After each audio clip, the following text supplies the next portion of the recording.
Meus amores, meus queridos, que a paz de Deus, o amor do Pai, esteja bem vivo, bem latente em nossos corações.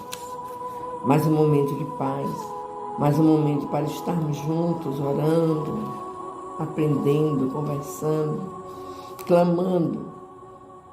E nosso Deus, nosso amado Pai, é tão bom que não nos deixa sem uma resposta. Vamos pegar nossa água para que possa ser fluidificada e vamos manter junto a nós os nomes dos nossos amados que precisam da oração, do amor, da paz, da saúde, de soluções para os seus problemas. Vamos dar continuidade à leitura do Livro dos Médiuns. Estamos lendo o capítulo 8 do Laboratório do Mundo Invisível. Ainda é a segunda parte do livro, meus queridos. E vamos continuar o tema que paramos. A escrita direta em pneumatografia é a que se produz espontaneamente, sem o concurso nem da mão do médium, nem do lápis.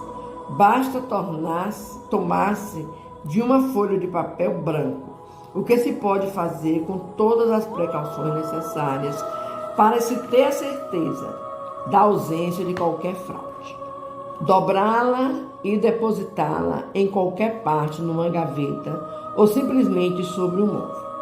Feito isso, se a pessoa estiver nas devidas condições, ao cabo de mais ou menos longo tempo, encontrar-se-ão traçados no papel letras, sinais diversos, palavras, frases e até dissertações, as mais das vezes com uma substância acinzentada, análoga à plumagina. Doutras vezes com lápis vermelho, tinta comum e mesmo tinta de imprimir. Eis o fato em toda a sua simplicidade, e cuja reprodução, se bem comum, não é contudo muito rara, porquanto pessoas há que a obtêm com grande facilidade. Se o papel se juntasse um lápis, poder-se-ia supor que o espírito se servira deste para escrever. Mas, desde que o papel é deixado inteiramente só, evidentemente se torna que a escrita se formou por meio de uma matéria depositada sobre ele. De onde tirou o espírito essa matéria? Tal o problema a cuja solução fomos levados pela caixa de rapé, a que há pouco nos referimos.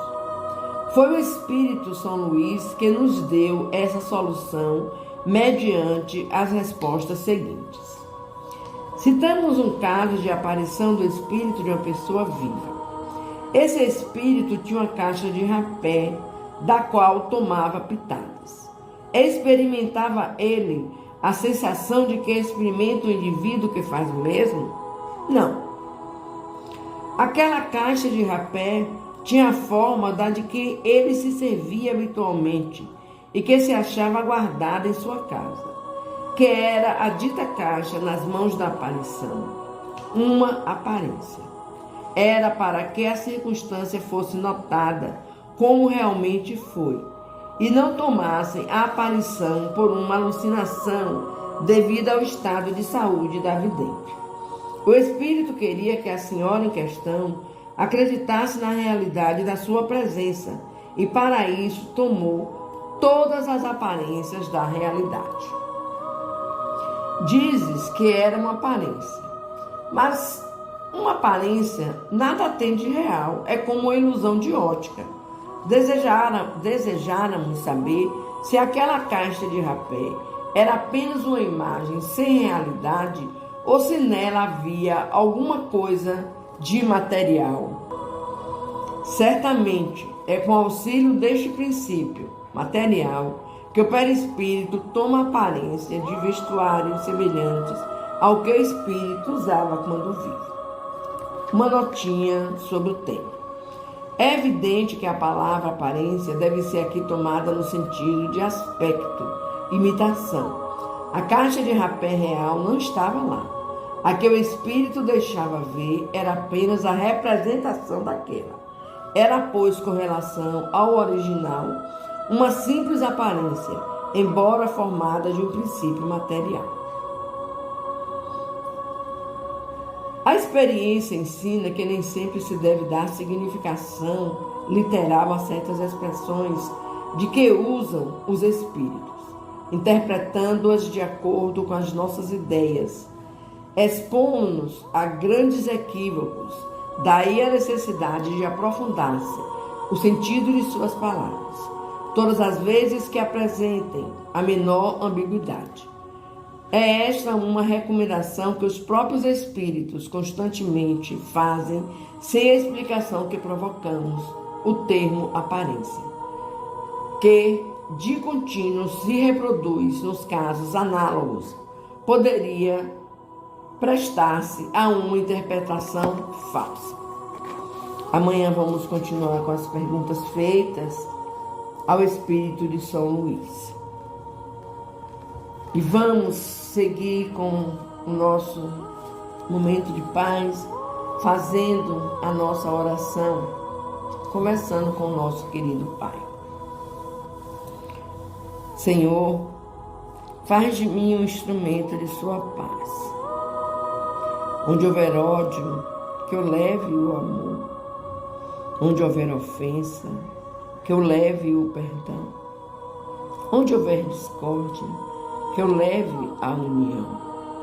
Onde houver dúvidas, que eu leve a fé. Onde houver erros, que eu leve a verdade. Onde houver desespero, que eu leve a esperança. Onde houver tristezas, que eu leve a alegria. Onde houver trevas, que eu leve a luz. Ó Mestre amado, fazei que eu procure mais amar que ser amado, consolar que ser consolado, compreender que ser compreendido, perdoar que ser perdoado.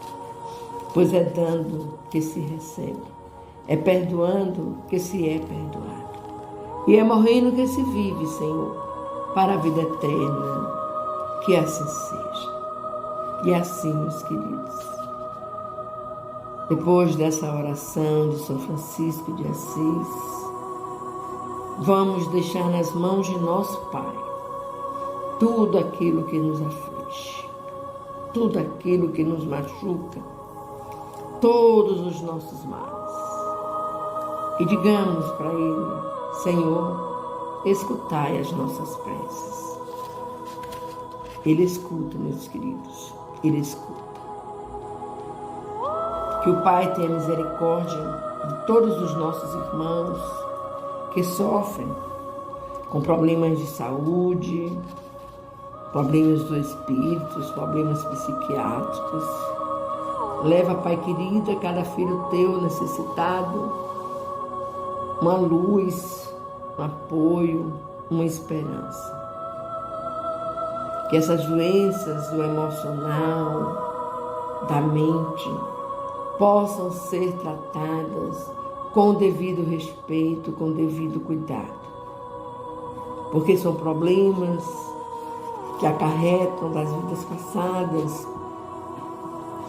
E como nós temos o véu do esquecimento, que nos é dado pelo Pai ao reencarnarmos, nós não nos lembramos perfeitamente dos fatos, mas podemos trazer essas sequelas tão impregnadas no nosso espírito, Pai, que muitas das vezes passamos por problemas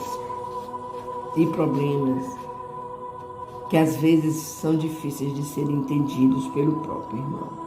Tende compaixão, Senhor. Que os lares, que as famílias sejam abençoadas e que todos os seus membros possam encontrar-se dentro do teu amor, meu Deus, para que eles possam servir a Jesus, servir na seara de Cristo, que é uma seara tão bonita e tão necessitada de irmãos que queiram doar um pouco do seu tempo para cuidar de outros irmãos mais necessitados. Que exista amor nos lares, respeito, paciência, compreensão. Que os nossos irmãos, Pai, que usam dos vícios, possam também estar recebendo suas bênçãos, seu carinho. E que eles acordem, Pai, em qualquer momento desses da vida, para voltarem para seus lares. Quantas mães, quantos pais, quantas famílias não sofrem por ter um amado nesse mundo cruel dos vícios. Deus seja louvado, meus irmãos. Vamos confiar. E vamos juntos fecharmos os nossos olhos para fazermos a oração que Jesus nos ensinou para conversarmos com o nosso amado Pai que estás no céu. E pedir à espiritualidade amiga que venha fluidificar as nossas águas e que essas águas sejam o remédio necessário para todos nós. Pai nosso que estás nos céus, santificado seja o teu nome, Senhor. Venha a nós o teu reino, seja feita a tua vontade, assim na terra como nos céus. O pão nosso de cada dia nos dai hoje e sempre. Perdoa, Pai querido, as nossas ofensas, assim como nós perdoamos a quem nos tenha ofendido. Não nos deixeis, Senhor, cair em novas perturbações, em novos males, mas livra-nos, Senhor. Livra-nos de tudo aquilo que for prejudicial à nossa jornada terrena. Pois teu é o poder, o reino, a honra e a glória, hoje e por toda a eternidade. Que assim seja, meu Deus, que assim seja.